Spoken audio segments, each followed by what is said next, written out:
Welcome back, everybody, to Stop Interviewing, Start Selling. I am your host, Philip Meyer, and today we have Karen Liester, realtor extraordinaire and amazing person. Karen, thank you so much for doing this. For those of you who don't know Karen actually helped my wife and I, being the Californian refugees that we became, move up to Idaho, which is going to be a big topic of our podcast today because I get questioned all the time, not just by people in Idaho about the reason that I moved here, but also because people in California are like, we got to get out of here, right? So we'll try not to get super political because that's not what this podcast is about. It's more about a business-related thing, but this has to do with growing markets. It has to do with sales. So Karen, welcome to the podcast. How you doing? Good, thanks. Thanks for bringing me on. This is fun. Of course. It's my pleasure. You have a beautiful office, by the way. Oh, it's a mess and my plants are all dying, but it's fine. Well, it's better than my low production podcast done literally out of my closet. So, Thanks, dude. Yeah. So Karen, tell us a little bit more about yourself. Like, how did you get started as a realtor? So I've been in real estate, let's see, for about 6 or 7 years. Since I had a job, I've been involved in everything home related. I have a huge passion for home. So I started out actually designing and selling kitchen cabinets, and I became like a kitchen designer. Got nationally certified with NKBA, was a kitchen and bath designer, and then that led into kind of some more interior design. And I wanted to get a little bit out of the retail side and a little bit more on like the service side. And real estate was just kind of a fit, but it wasn't actually something I super pursued. My sister-in-law had a job and as a receptionist for a realtor, and she was moving to a different job and they needed to fill a spot. And I was like, let's try it. So I started out as an assistant and just kind of moved my way up. And now I'm I have my own real estate business and just been loving it ever since. Have not even considered looking back. That's awesome. Well, speaking from experience, and one of the things that if you listen to people like Tony Robbins, you looked at my LinkedIn page, I actually quoted him on this where I said, complexity is the enemy of execution. And if I could say one thing about the way that you helped myself and my wife buy a house, it was very, very simple. Like I've always been intimidated to buy a house. The first time we bought a house in Plumas Lake, California, was a very difficult process. There's a lot of paperwork obviously involved, but the way that you handled the transition was extremely smooth. I don't know if I ever said thank you for that, but of course. Yeah. So for those of you that are, you guys are super fun. Well, good. I'm glad. So for those of you that are thinking about purchasing a house in, is it just East Idaho that you cover, or do you cover all of Idaho? Yeah, just East Idaho. It's what I know. So I like to stay where I feel really confident and comfortable with just my experience in the area. I don't know anything about Coeur d'Alene, and Boise market is totally different. So I just stick to just around home here, around Idaho Falls. Gotcha.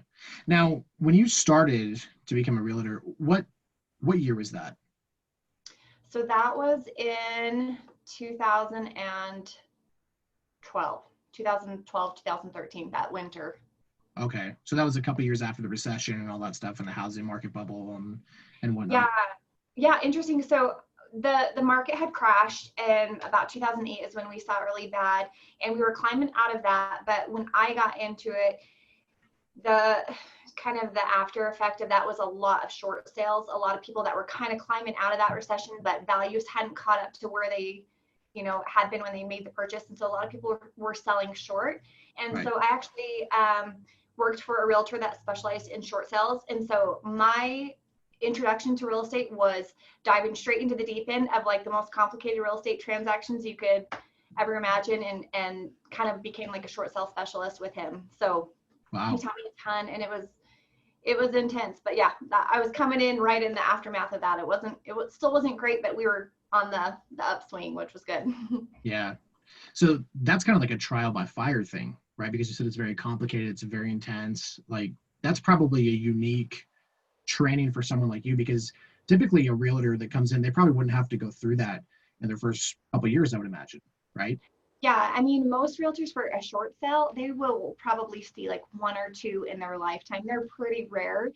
But at that time, I think we were doing like 15 to 20 a year. It was like all I did was the short sale, handling all that. It's just, they're very intense. You have to do a lot of negotiating with banks and appraisers, and they can get really complicated. And so, yeah, if you can manage a short sale, the regular ones are like cakewalk. So it was definitely a great opportunity to learn a lot about title work, a lot about lenders, the financial practices.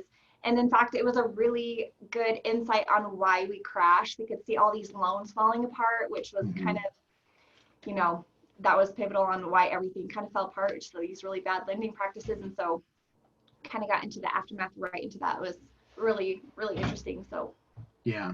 So maybe from a realtor perspective, maybe you can explain something to me, because I saw the movie The Big Short with Ryan Gosling. I'm not sure if you've ever seen it, but it specifically talks about that time frame, the 2008, 2009. There's a lot of different terms, and they try to explain all the terms within the movie. So it's a 2 hour long education about how this went down, what went down, like ninja loans, like no income, no job verification, all that stuff. That's no longer a thing. Obviously, they talked right. about CDOs and swaps and all that. But from a realtor's perspective, can you explain maybe a little bit about what happened? Yeah, so in a nutshell, the lending practices became so loose.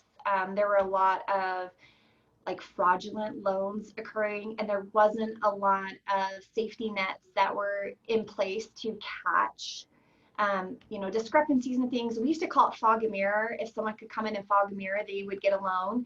And so what was happening was there was a lot of self-declared income, a lot of self-declared value.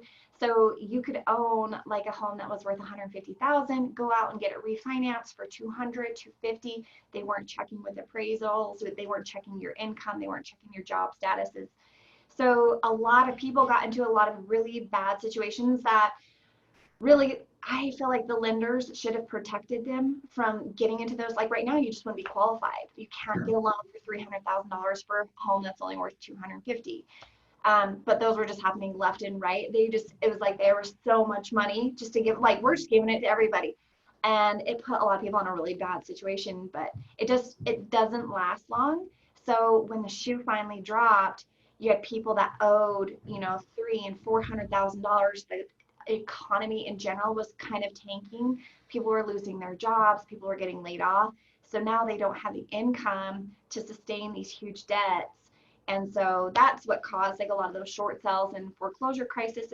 People just had to walk away from those debts, and everyone's just left holding the bag. But it was just a lot of really negligent lending practices. But a lot of that's been cleaned up.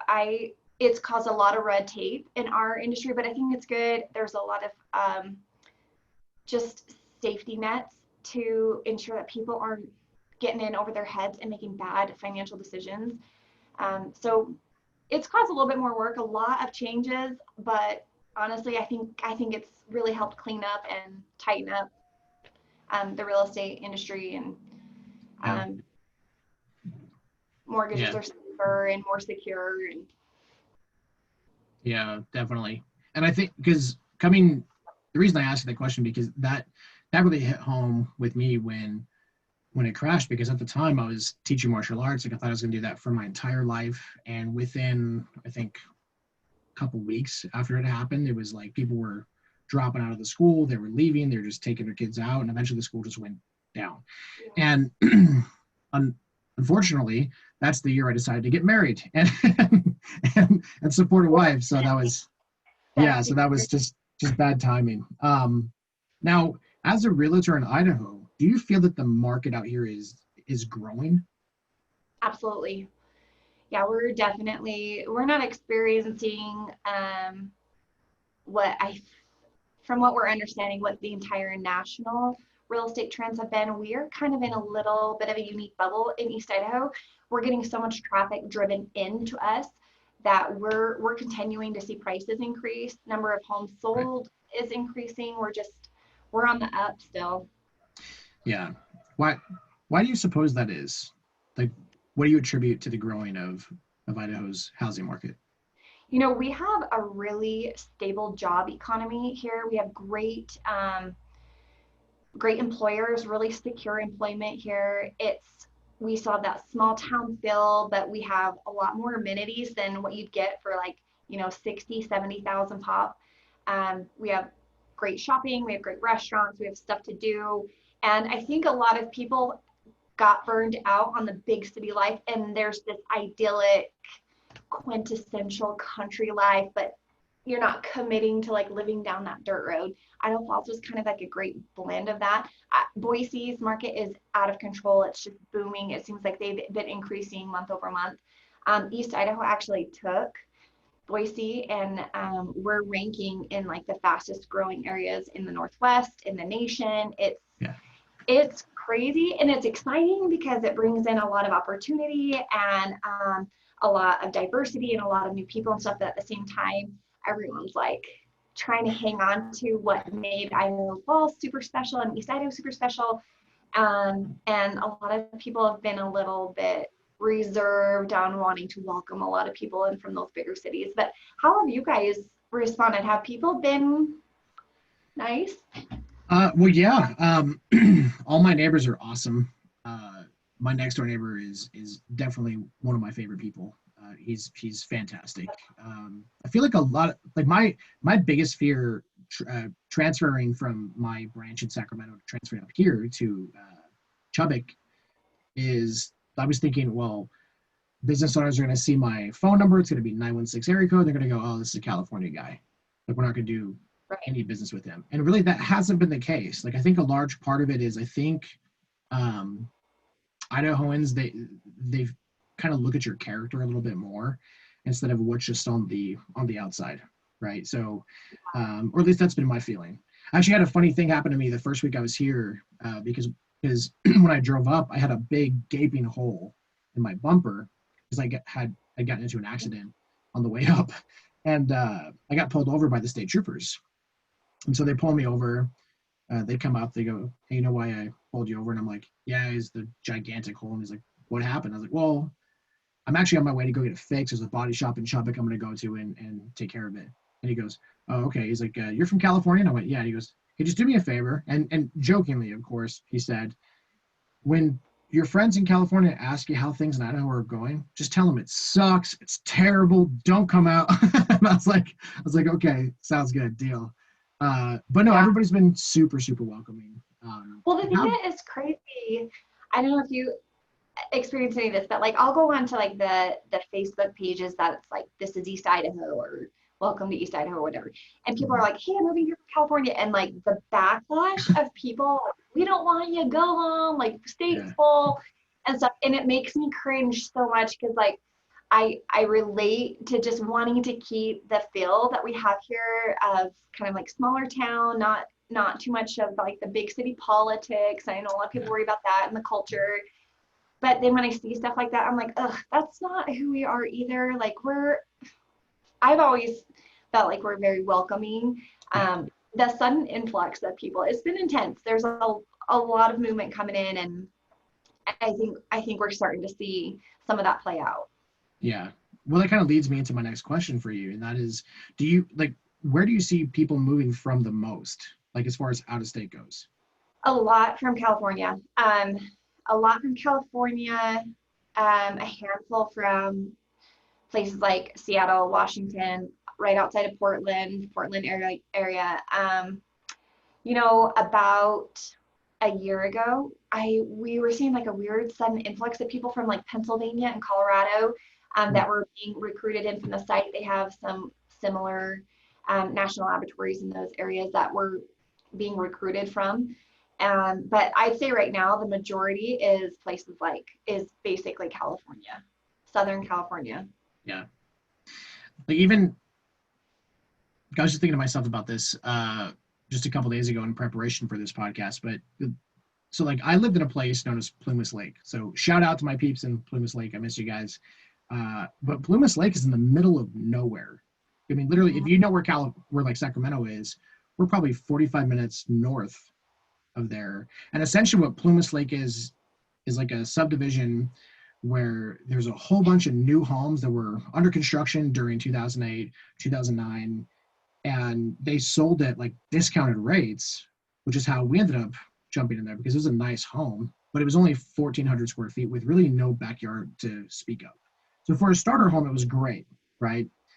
But we bought the house for like, I want to say 245, and then we ended up selling the same house for like 315, which is. Did you say how long were you? We're there for 2 years. 2 years. Yeah. But the crazy part is, and this is I think what attracts people, or from what I've heard people say that they want to move out here, is we bought a house out here that's 3,500 square feet for way less than that, which is absolutely insane to somebody like me. So like even from somebody from like Northern California, the taxes up there were still really high. Like property taxes were ridiculous. And I've heard, and again, if you guys are listening to the podcast and I say something that could be misconstrued as a fact, do your research. Okay, don't trust just one source. Go on Google. Take you 35 seconds to figure it out. But I've heard that now California is losing so many people because of high taxes and high rates of living that there's a tax being placed on people leaving California to go to a different state. Really? Yeah. Like tax? Mm-hmm. Yeah, that's what I've heard. Or I've heard that they're attempting to pass it. It hasn't passed yet. But I think one of the reasons is because they're literally hemorrhaging people. Like I think California last year was the first year that they broke even as far as their population growth, which has never happened. Wow. I mean, like in California, Hollywood and all that I stuff. know a lot of businesses have been pulling out of California too. Like they're setting up camp in different states, Texas, Florida, Colorado. It's like this mass exodus out of California. And that's how it appears. I don't want to like jump to any, major conclusions, but it's been crazy. And I think with the people that I've worked with just in the last 12 months, like really since COVID, that have called and they're expressing interest in moving here and actually following through, purchasing homes, getting, packing up family and getting here, they're just tired of high taxes, the crime rates. And then the other thing that I hear is that the cities are kind of like just not being maintained well. And they're just, I think it's almost just like they're sick of the drama. Right. Is that a good way to put it? Just like all of it wrapped up in a big package. It's just, they're looking for somewhere to like raise their kids and stuff. So yeah. Well, I mean, it's interesting because, go ahead. No, go ahead. After you. Oh, I was just going to say, it's interesting because with COVID, I was really preparing. I was like, hey, people are going to buckle down because once we find out we can do this and podcast and Zoom meet with clients and sell on the internet, things like that, like people are just going to really like tuck in their homes where they're at. It doesn't really matter where they're living. They're going to be set. Like they're going to kind of, I don't know, bunker down. And so I thought we were going to start to see like a decline in sales, but it was the exact opposite. It boomed. It was like people were sick of it. They saw some of the crisis that was coming through, maybe through some of the politics or whatever it was. But I know one of the driving forces out of California is it seems like they're still pretty locked down. Yeah. And I think people are kind of like tired of it. So. Yeah. Like I mentioned this in an earlier podcast. I think I did it in the third or fourth episode I did, which I didn't put on YouTube. So good luck finding it, internet. But one of the things that I'd researched is that the average profit margin for a small business is like 13% to 14%. And when you force a business to close down or operate at 50%, they're not going to be able to meet that profit margin. And when small businesses, literally the backbone of America, you're breaking your own back because you're putting these restrictions. Now I get the whole COVID thing, the argument, there's a what's it called? Pandemic, right? It's potentially deadly. There's a whole bunch of other articles that say it's not. So all I can say, guys, I'm a sales rep. I'm a podcast guy. I'm not a scientist. I have no idea what's actually real. But I will tell you this, though, that every single business I've walked into, with a handful of exceptions within East Idaho, as an outside sales rep, like I'll walk in with my mask, I'll pull it out and go, mask? And they'll go, put it away. They Yeah. do not care. So I'm like, cool. Yeah. Which has been great because then I don't have to do a Zoom meeting with somebody. I can just like walk in person, sit down with them, have a face-to-face conversation. So I feel very lucky in that sense. And you're probably right. That's probably why a lot of people right now are looking to get out, because they can't stand being quarantined any longer. They're just done with it. It's over. Yeah. So Well, and then just like the ability for those small businesses to just decide for themselves, like it's kind of freeing too. So yeah, they can be in charge of yeah, their own business. yeah. And then they go through their first winter, and they realize I may have made a mistake. I know, and it hit us so early. It's October 27th, Yeah. and the cold snap we had this week, I was like, I am Oh not ready for this. I can't do this. Oh no. boy, Well, I here we go. mean, last year it was snowing on Halloween, and I was like, oh, this is new. And Yeah, my sales manager was like, you haven't seen anything yet. Just wait. yeah. And we got a ton of snow. But I mean, a ton to me, because I'm like, I've Uh, never really seen snow. I've never really dealt with it. So I had a lot of anxiety leaving the house, because I'm like, I drive at least 700 to 800 miles a week. So I'm like, I have to drive in this and actually learn and not crash. So it's a bit Same. intimidating there. I live in my car, just driving around house to Yep. house all over East Idaho. It's crazy. Yeah. But it seems like we are always freezing cold on Halloween just because it's just cold enough to ruin all of your costumes, whatever you had planned. It's fine. It's under a coat now, under a Uh, beanie. Like it's fine. But then usually by Thanksgiving, like we've spent a lot of Thanksgiving outside playing football. So it's like kind of a weird, like it just gets real cold real quick and then it kind of lightens up. It's just like a little preview of what's coming. November is usually pretty decent. December, and I'm saying decent, you're probably like, heck no. January and February is when it gets real. Like yeah. that is where like you better have good tires, you better have, good four-wheel drive and Yep. be stocked up on the hot hands, the little hand warmers. It's like Yep. intensely cold. Yeah, definitely. I don't think I've ever experienced a cold like that. It was funny because uh the year before we came out for Christmas, I took my family to Lake Tahoe, which at the time it was snowing. We didn't get all the way to Lake Tahoe because it was like snowing super bad. And when I say snow, I need to clarify something. So snow in California is very different from snow out here. Like it's like frozen rain coming down, and everybody freaks out. Oh, it's snowing, fun! And then you go and you try to play in the snow, and it's just ice. You're just Just stepping melt. on ice. There's no powder, unless you can get up the mountain, in which case you can find powder up there. But so this is how Yeah. Californian I am. So when the first time a snowflake fell on my wife's shoulder, I immediately went, babe, don't move. And I started taking pictures of it, because I thought snowflakes were made up. I thought it was just like a crazy design that somebody had made. I was like, they do exist. Yeah, it's crazy. Same thing. I grew up in Albuquerque. Mm-hmm. And so if there was like just like a light dusting, we're out there like making snowmen and they're like snowballs. I'm like, we got it. We got it. Yeah. Like it was never like, yeah, being up in the real snow. It's fun though. Yeah. Yeah. It most certainly is. We've wiped out a couple times going sledding, so that was a learning experience for me. um, but so in terms of why people are moving, like obviously taxes are one of those, cost of living. Would you say that that is the number one reason that people are moving here, is because the cost of living is too high from where they lived before? I we've seen a lot of people move here in the past for cost of living or for job transfers, things like that. This feels different. This feels like this feels like a desire for a different culture. This feels like, we want to raise our kids in a certain type of environment. We want to be, in an area where people are friendly. This feels very like personal. This doesn't feel as much as like a financial move for people as it does like a culture or what's the word?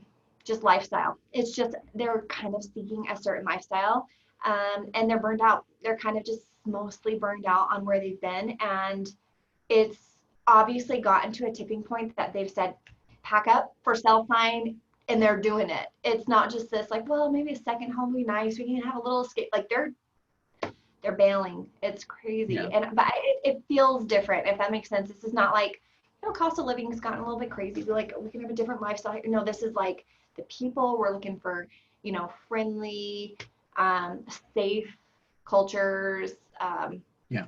and a little less involved politics and stuff like that. So this just feels different than what it was in the past. Yeah. That's the way that I feel as well.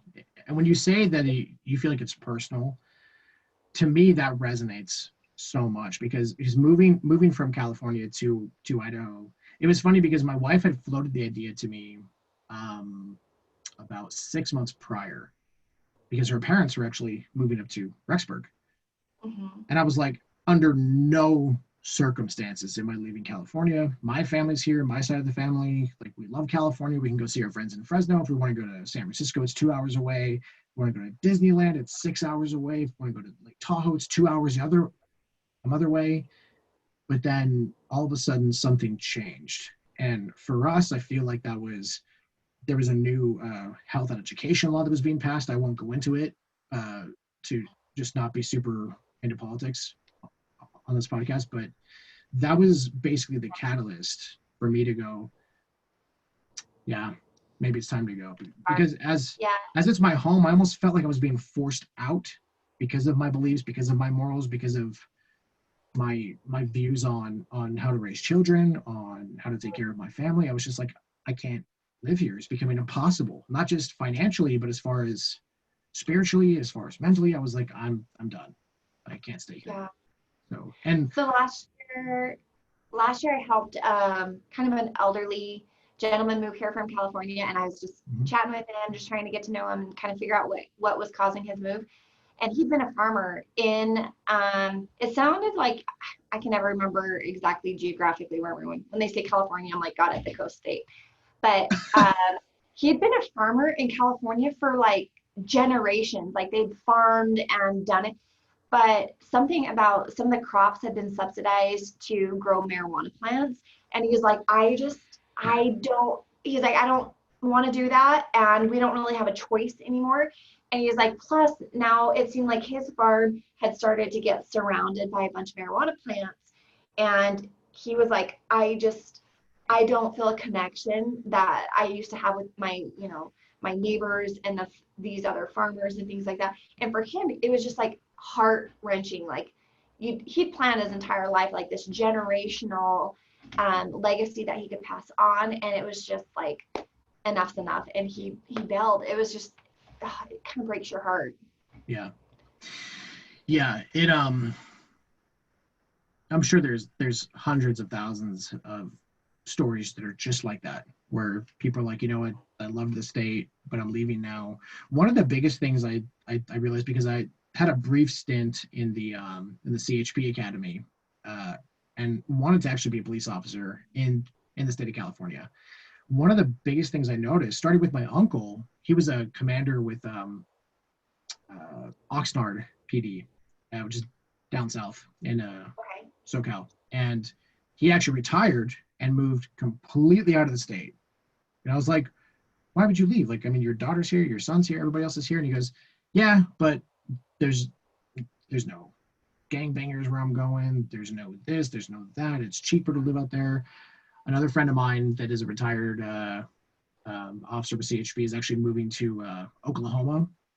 So for pretty much the same reason, right? And my thought is, that's a terrible investment on the people running the state, because now they're paying their pensions, right? And now they're taking that same money and they're moving it out of state and they're growing a different economy, all because of politics and the cost of living. It's just been crazy. So right. I'm sure that it's not just California. I know that New York is hemorrhaging people right now as well, right? A lot of them are going to Texas. Like, what are the three biggest ones? Is it Montana, Texas, and Idaho are the three biggest growing states right now, right?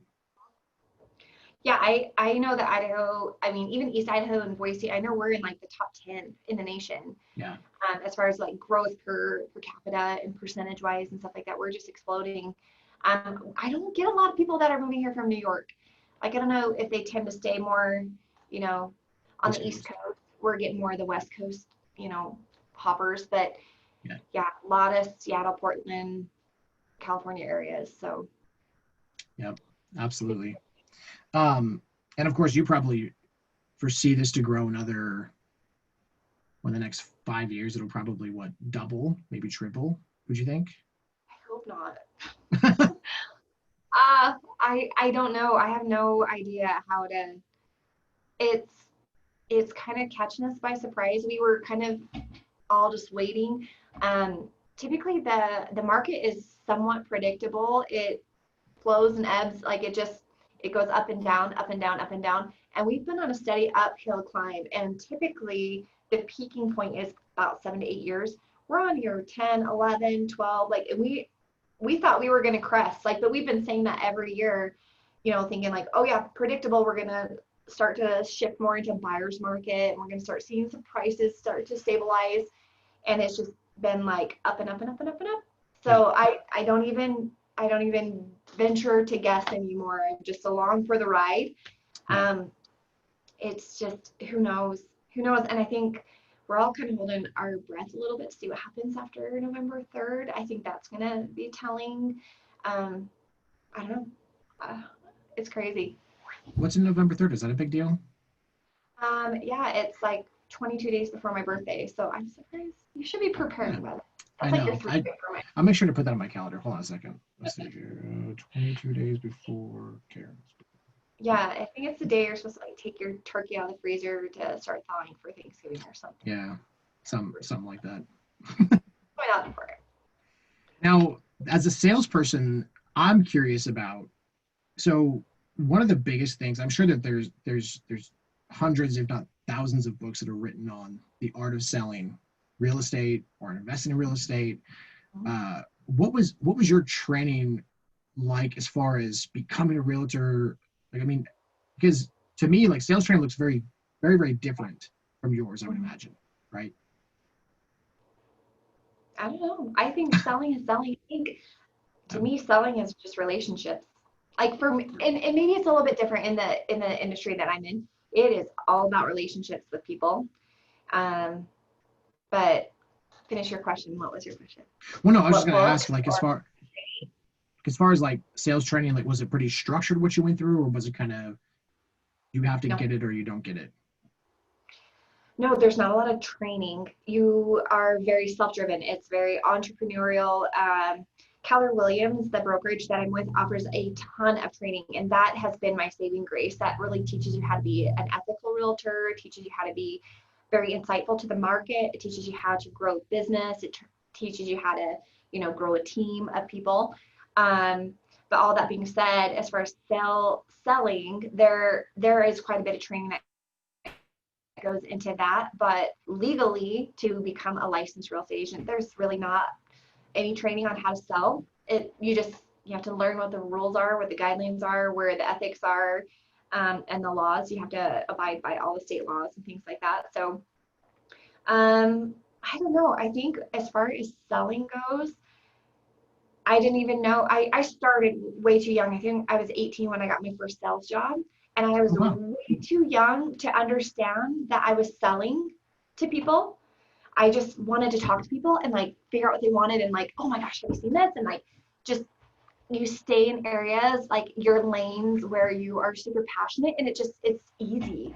And so I think that helped buoy a lot of confidence, um, to allow like the success to come from selling.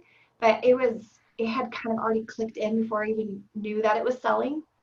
Yeah, Like I didn't know it. I wouldn't have called myself a salesperson, but right. What did you do? What was your first sales job? cabinets, was Oh, that's right. You selling said that. Yeah. kitchens and cabinets and stuff. But I loved it. Like I literally was the kid that I had two sisters, and at Christmas time, my mom would hand out like like the J.C. Penney catalog. Maybe you're Mhm. too young for that. But it was No, I know big. those. You could like pick out your Christmas presents, and the Toys R Us catalogs would come out. And I hit that J.C. Penney one, and I was like, comforters, Euro shams. I'm gonna redo my curtains. Like I was such a nerd about home decor and like making things feel, and I was like 12. I was Mhm. like the biggest nerd. Like I had the coolest decorations, no toys. I was like, toys. Where? Yeah, all my toys are on my bed. Like just perfectly placed. So it just Yeah, like fed into that so easily that it was just it was like finding a job that I was like, this is fun. I get to play with everybody's like spaces and you'll pay me to do it. Like, yeah, I'll do that.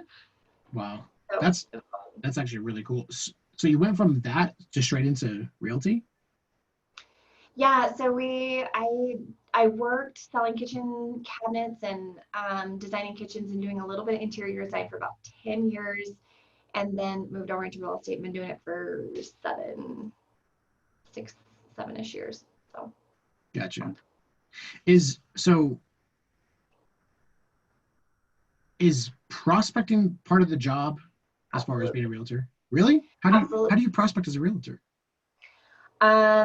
You contact the people that you know, like you have your sphere of influence. I do most of my prospecting through social media. Mhm. You're Um, really, really so, good at that too, by the way. Like you're well, fantastic at it. I'm good at it when I'm on it. It's hard, and I'm sure you can relate to.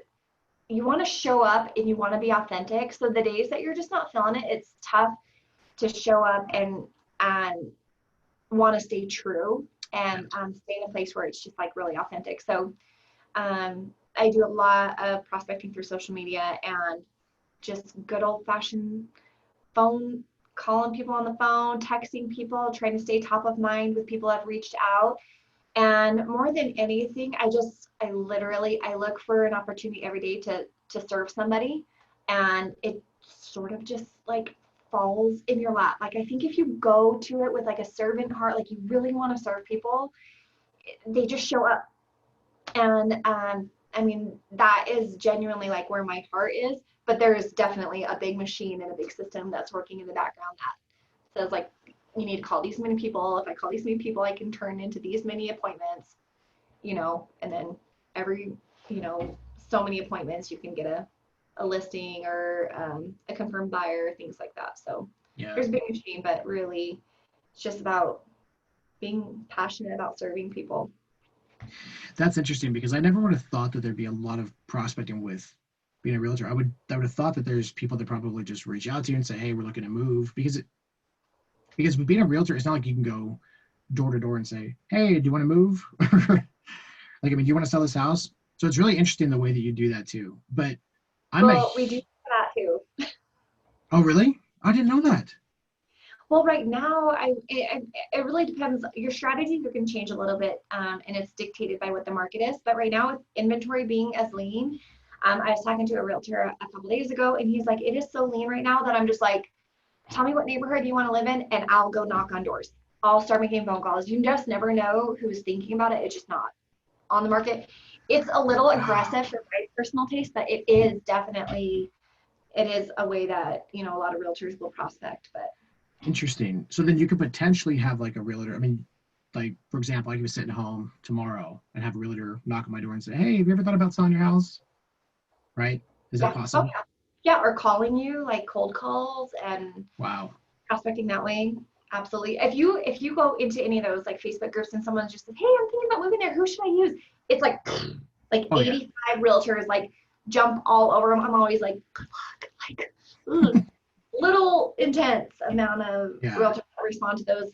But honestly, it is a great way to find people that are basically raising their hand saying, "Hey, I need a realtor." So you got to just be open to like watching for those opportunities. Yeah. Well, I think one thing that you mentioned too about the whole social media things, I think that's something that a lot of people haven't quite uh, adapted to using as a marketing strategy because it was the weirdest thing. Like I went to my corporate office just after I moved here and met a sales manager from Denver with my company that immediately recognized me and was like, "Hey, you're the LinkedIn guy." I was like, "What do you mean?" And I didn't realize, but there were a ton of people that were looking at my stuff. Like people in my own company knew me without really knowing me. In fact, I just had a conversation with a guy yesterday with like a third party vendor of ours. And he was like, "Aren't you the guy that has the podcast?" And I was like, "Dude, yes, that's me." Yeah, so it's pretty cool. But one thing that you do, I don't know if you've done it for a while, because I haven't looked at your Facebook page for quite some time now. But you used to do on Wednesdays. It was What the Wednesdays, Oh, and you had pictures of like the craziest things in a house. I mean, yeah. there was a vent. I forget where it was placed. It was placed like next to a toilet or so, in front of the toilet. It was Yeah, something or like really outlet weird. in the sink, like What's like an electrical outlet like in the sink. yeah? Like, Yeah, it's where do crazy. you find those? So a lot of them I find locally, No and a lot of them way. are from online and stuff like that. But it's kind of fun. I wanted it to be like super lighthearted because it's like a little bit poking at like what were they thinking, and a little bit like some of it, half of it is poking fun at like other realtors, like we can totally like when they take the picture of the bathroom, and you can totally see them standing in the shower, like check. It's like kind of poking fun at like colleagues and stuff like that. But Yeah, you gotta find the ones that actually have a little sense of humor because some of them don't think it's that funny. But I think it's hilarious. yeah, But yeah, definitely. it's just um, crazy home designs or really sad real estate pictures and stuff. It's all lighthearted and it's all fun. But Yeah.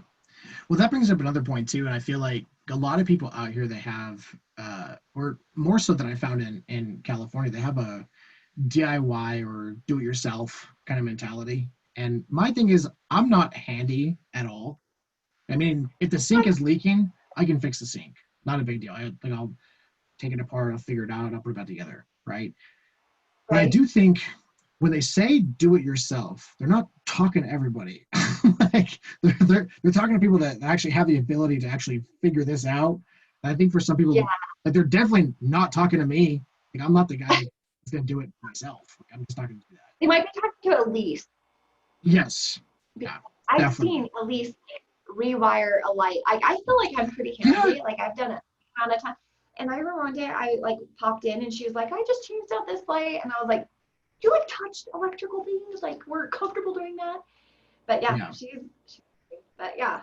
Yeah, no, Yeah. DIY, there's definitely like a bar where there's like a level of qualification. And if you fall below that, you're the call the guy person. You're not in the crowd that's like should be doing it yourself. But Yeah. I do run into a lot of those homes where I'm like, yeah, see, like these people should not have done it themselves. Nope.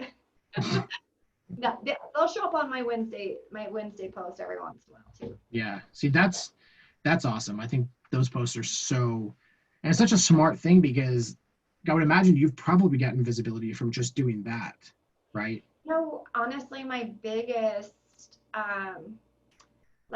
voice is um, on on Fridays. I do posts called Stay and Wander, and I have an Instagram page called Stay and Wander, and it's all about things that are going on right here in East Idaho. Because growing up in Idaho Falls, and people that have been here forever, they'll get stuck in these ruts where they're like, "There's nothing to do here," and it's like baloney. There is so much going on in East Idaho, but the problem was that it just didn't feel like it was all in one place. Mm-hmm. It was like, get it, jump over here. And like Craigslist used to have certain things, going on here. And then you had to catch the paper. And it's like, who reads the newspaper anymore?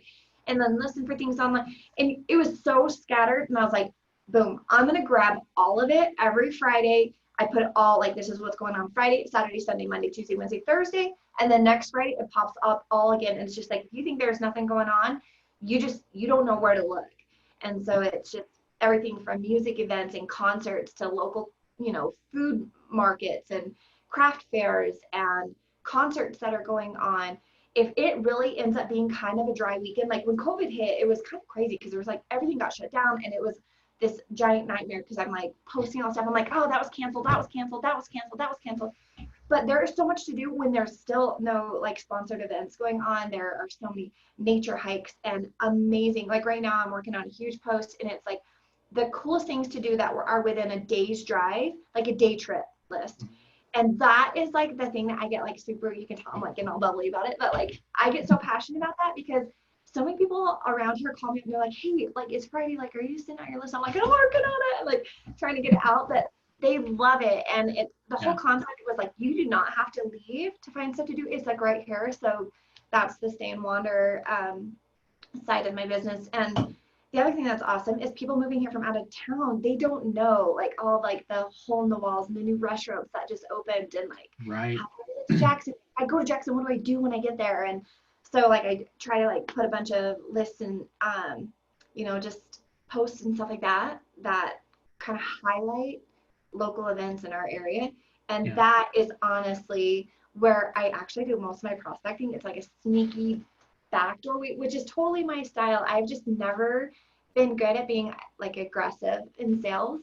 And Sure. this is how I kind of get in is just, hey, you're moving to Idaho? Like, when are you gonna be here? Do you have a realtor? Da, da, da, da. It just like flows super easy. They, all already know you, like you, trust you. So Right.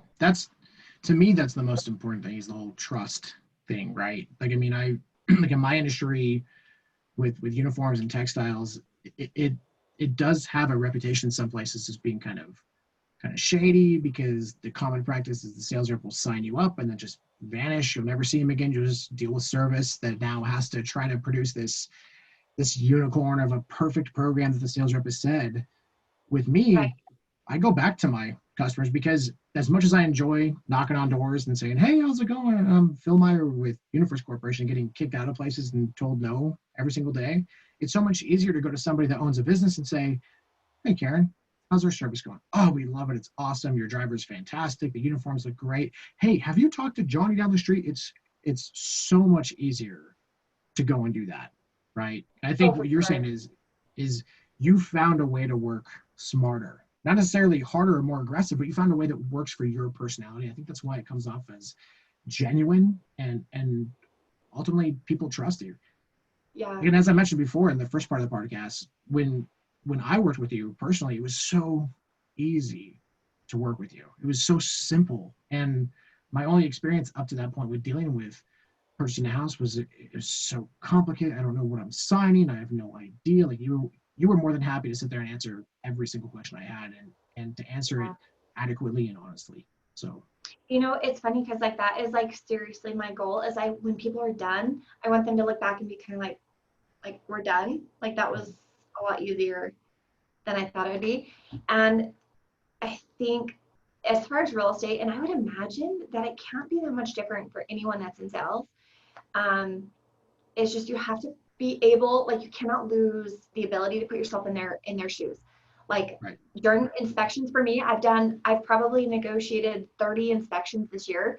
And it's like, okay, this is the first inspection they've done in 10 years. And it's intense and it's stressful and it's emotional. And if it's a seller, someone comes in, they're like, this is wrong, this is wrong. And it's emotional and you take it personally. And to kind of get there and get ahead of them. So when you're dealing with the issues that are inevitably going to rise, they already feel like you're not sitting across the table from them. You're sitting next to them at the table, looking at the list with them, like, what are we going to do here? Like, it's just a very team oriented thing. right. And literally every morning I have to like put it in my head, like, Kate, I'm going to work today to serve people. And I want this to be easy for them and I want them to feel good, but at the same time, educated to feel empowered to make their own decisions because ultimately they're the expert on their life. I'm not the expert on their life. I can advise, but I would rather educate them. And then they can say, you know what, for where we are planning on heading, this makes more sense. And then great, let's get you down this path. Yeah. So that's kind of ultimately, my strategy is to just educate, to serve, and to empathize. Oh, I like that. I'm gonna steal that. So that was Okay, educate, done. serve, and empathize, right? Yeah. Just put yourself in their shoes. It's just Yeah. it's business to me, and sometimes it's like a box, like a check in a box. But this is like their whole life. This is intense. This is stressful. It's emotional. It's just you have to be able to like open up to that and just make them feel good about what they're doing. Yeah. Well, I've heard the saying, I forget where I heard it from, but I heard that when people say sales isn't personal, try being a realtor. I was like, that's such a great saying because I mean, one of the things that we were sad to leave behind. Like, I mean, my old house in Plymouth Lake was fine. Like, I don't really get super attached to things, but one of the things I was really sad to leave behind was I actually marked the heights of my children on the Mhm. wall. And now we have this amazing like paper hanging thing that we can take with us, so we won't make the same mistake again of putting the marks on the wall. But when you live in a house, I mean, that's your castle, that's your kingdom, that's your safety away from the outside world. It's your base, right? I mean, that's where you're going to have your kids. It's where you're going to raise your kids. That might be the place where you see your grandkids. I mean, that is one of the most personal transactions I've Oh ever yeah. experienced. Period. Yeah. Besides just being like a very like strategic wealth building tool, the home is such an intimate place. Like it is not something I can take lightly. Like I know this sounds dumb, but I always like when I'm walking into a home, especially when I'm thinking about like helping them sell the home, I have to remember that, you know, these people have lived here for a long time.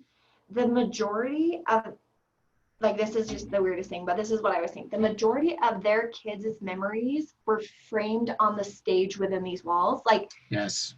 this is such an intense thing. You can't skip that part of it. Like it has to be very human and it has to be very like you have to find a way to connect to that and respect that, and it's like it's not something I ever take lightly. Like I go in very delicately. Even when they're super excited, I'm like, that's great. Like I will follow that energy.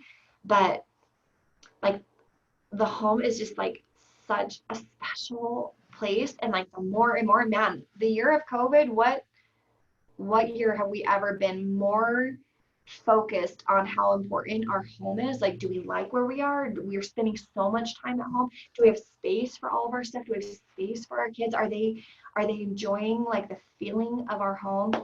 And in all aspects, not just buying and selling homes, but like living there and decorating them. I just eat it up because it's just I don't know that there's a more important place to be and to be focused on. I love it. Yeah. But it's not something I take lightly. Like it's super crucial to not lose sight of those things. Yeah. And I think that people appreciate the fact that you don't take it lightly because I don't know. I think any salesperson that treats their product or their service like it's a joke or they treat it lightly is doing their customer a disservice, right? Sure. Especially when maybe that product or service doesn't fit the customer's needs and they're not brave enough to say, hey, you know what? We're actually not a good fit. I mean, you're getting a good deal, you're getting a good service. There's no reason for me to take this away from you. Just stay where you are. Let me know if you're ever interested in a competitive bid, and we'll talk later. I think that builds credibility too, because like owners go, you know what? Thanks for that. I appreciate it. Absolutely. So my last question for you, Karen, is what would you say is the number one thing? Like if somebody wants to sell their house today or within a couple days or within a month, what is the number one thing that they have to do? Like if they do nothing else to sell their house, what do they have to do? What's the most important thing? Call me, obviously. Of course. Just kidding. Like, are you talking about like preparing their home or preparing themselves Yeah. or No, as far as like what? getting their house ready to show, for example. Oh, okay. Um, okay. So I always tell sellers this. You're going to be moving anyway. Start packing now. Less is always more. So, for example, if I were to come into a place and have like open bookshelves like this, 50%, I want half of it packed up and moved out. Less is so much more. Mhm. Um, I also kind of specialize in like staging and making sure the property is ready. It's just about it's about selling the feeling of the house. And so if like traffic patterns aren't great, um, if the smell of the home, you want it to smell Yeah. friendly, clean. Um, and then cleaning and decluttering are I think are the two number one things that no matter almost every home I've ever been into is just like it could use probably a decent clean and a pretty decent declutter because selling a home is different than living in a home. And so just trying to find that, that medium in between those two places is kind of that sweet spot. You got to still be able to live there comfortably, but maybe tuck away all the stuff that you're not gonna. It's like you're not gonna need it for like a couple more seasons and things like that. So Yeah. declutter. And the other Yeah. thing is really knowing what the market value of your home is. That is you cannot sell an overpriced home. It's got to be within the market, you know. Yeah. So getting a really good estimate on the value of your home is crucial. Doesn't Yeah. matter what you do. You can have it, you know, completely decorated and staged to the nines and everything is perfect. And if you're overpriced, you are overpriced. Yeah. So just knowing where that market value is for sure. Absolutely. Well, Karen, I just want to say thank you. But before we wrap up, I want to give a huge shout out. I say this at the end of every one of my podcasts. LinkedIn is not a sponsor of mine, although if they want to be, feel free to hit me up. I won't say no to that. But honestly, without LinkedIn, guys, I can't have the connections that I have with the guests in my podcast. Also, there's a great new feature. I don't know if it's new. It's probably been around for a long time, but I just noticed it. There's a feature where you can say find jobs. You can type in the actual job, the city. It'll pop up with everything that's being featured on LinkedIn. You can reach out to the hiring manager. You can reach out to the owner of the business, the CEO, whatever you want to do. Make a connection. Karen, currently, are you on LinkedIn yourself? Not really. I know I have an account, but I do not, I don't market too much through LinkedIn, but it sounds like maybe I should. Yeah, absolutely. I mean, I'll tell you right now, like most of my posts get an average of 1,500 to 3,000 people that view it. So if any one of those people think about moving, they want to reach out to you, they'll definitely reach out to Karen Liester. Um, but Karen, thank you so much again for this. I really appreciate it. And everybody, thank you so much for listening to Stop Interviewing and Start Selling. I'm your host, Philip Meyer. This is Karen Liester. Thanks, everybody. We'll talk to you guys later.